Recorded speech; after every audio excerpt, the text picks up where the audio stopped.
Halo, kami di sini akan menganalisis dan mendesain struktur database relasional terkait sistem absensi mahasiswa.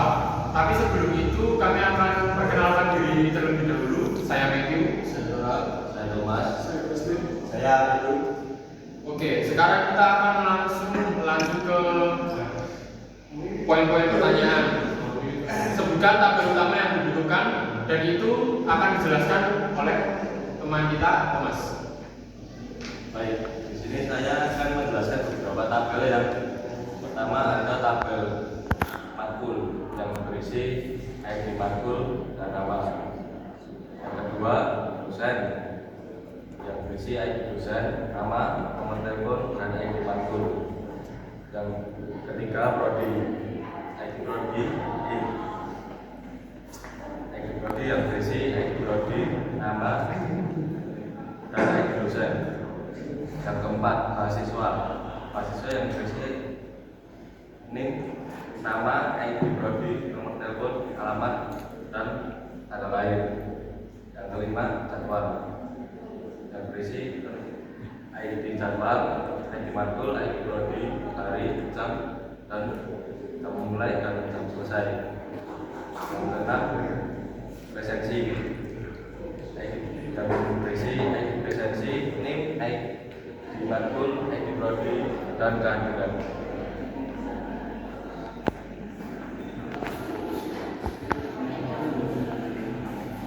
Oke, saya akan menjelaskan soal yang B, penjelasan relasi antar tabel. Di sini saya memulai dari entitas jadwal.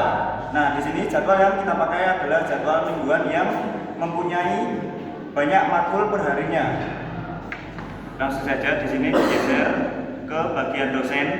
Nah, di sini satu dosen bisa mengajar lebih dari satu matkul ataupun beberapa matkul. Dan satu dosen bisa mengajar banyak sekali prodi.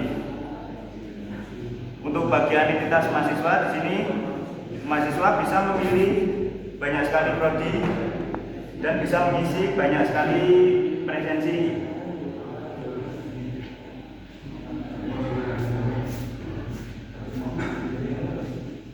Oke, selanjutnya saya akan menjelaskan terkait tabel isi dari entitasnya. Yang pertama ada matkul. Di sini matkul ada atribut ID matkul yang memiliki tipe data INT dan constraint-nya adalah primary key auto increment. Lalu ada nama dengan menggunakan tipe data varchar dan constraint not null. Selanjutnya di tabel dosen itu ada atribut ID dosen menggunakan tipe data INT, lalu constraint-nya ada primary key atau increment. Selanjutnya ada nama menggunakan tipe data varchar dan constraint not null, ada nomor telepon menggunakan tipe data varchar, ID matkul sebagai foreign key menggunakan tipe data INT, lalu ID matkul ada tipe data INT menggunakan tipe data INT, constraint-nya adalah foreign key dan not null. Lalu ada tabel prodi. Di sini menggunakan tipe data ID, ada ID prodi yang pertama menggunakan tipe data INT dan constraint-nya ada auto increment primary key. Selanjutnya ada nama menggunakan tipe data varchar dan constraint not null, ada ID dosen sebagai foreign key menggunakan tipe data INT dan constraint-nya not null. Terus ada tabel mahasiswa. Di sini ada atribut NIM yang sebagai primary key menggunakan tipe data INT. Lalu ada nama menggunakan tipe data INT serta constraint not null. Terus ada ID prodi sebagai foreign key menggunakan tipe data INT dan constraint not null. Lalu ada nomor telepon menggunakan tipe data varchar, ada alamat yang menggunakan tipe data long text, lalu ada tanggal lahir yang menggunakan tipe data date. Lalu selanjutnya di sini ada tabel jadwal. Di tabel jadwal ini ada ID matkul sebagai primary key menggunakan tipe data INT. Lalu ada ID matkul sebagai foreign key menggunakan tipe data INT. Ada ID prodi juga sebagai foreign key juga di sini di tabel jadwal menggunakan tipe data INT. Lalu ada hari menggunakan tipe data enum. Lalu ada atribut jam dimulai itu menggunakan tipe data time, dan jam selesai juga menggunakan tipe data time. Lalu ada selanjutnya ada tabel presentasi. Yang terakhir ada tabel presentasi. Di sini tabel presentasi ada beberapa atribut, yaitu ID presentasi sebagai primary key menggunakan tipe data INT, lalu NIM menggunakan tipe data INT, ID matkul sebagai foreign key menggunakan tipe data INT, ID prodi juga sebagai foreign key menggunakan tipe data INT, dan kehadiran menggunakan tipe data enum. Sekian.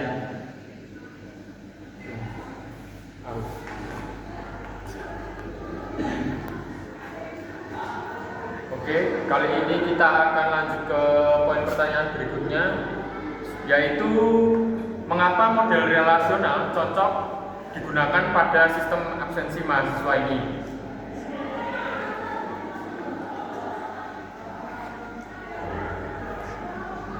Model relasional cocok digunakan untuk sistem ini karena datanya saling berhubungan antara entitas yang satu dengan yang lainnya, saling berhubungan.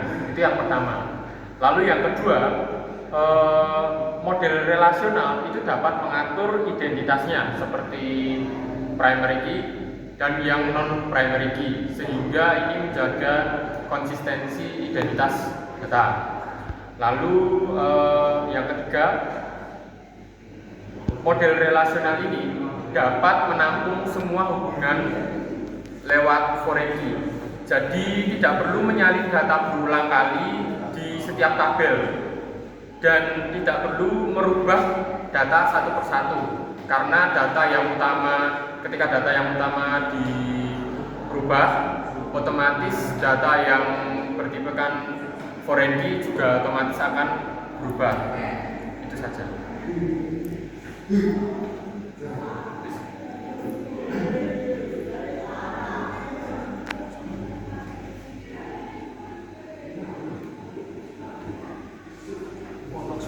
Terakhir, untuk soal terakhir tampilan IRD dan MySQL yang DDL set lengkap. Di sini kan tadi udah dijelasin, yang dimana tuh tadi ada tabel-tabel banyak kan udah dijelasin sebelumnya. Dan sekarang atau barusan tadi saya sudah insert beberapa tabel, hanya dua. Yang pertama ada dosen, seperti ini dosen, dan matkul mata kuliah. Yang dimana ID matkul itu primary key. Yang dimana primary key ini dia unik, nama nggak apa, angkanya nggak boleh sama semua. Dan juga di sini saya sudah nambah yang namanya dosen.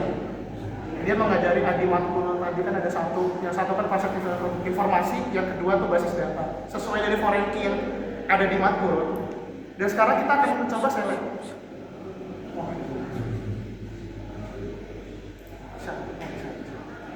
Nah, seperti contohnya tadi kan saya di ID apa ini?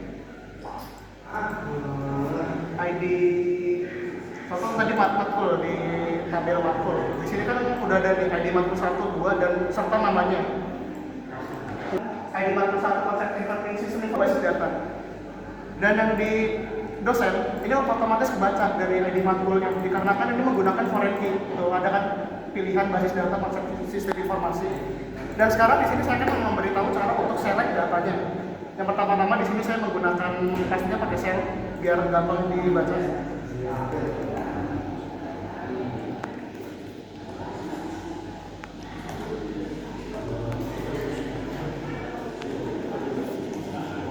Dan di sini kita kita akan melihat data dari mata kuliah konsep sistem informasi. Di sini kita cek dulu select bintang from matkul. Nah, seperti ini untuk select datanya. Dari sini saya akan select satu saja datanya ya, select satu aja.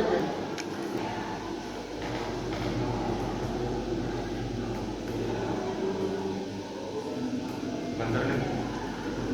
Omongan. Nah, mungkin segini aja. Terima kasih. Tutup. Sekian presentasi dari kami. Terima kasih.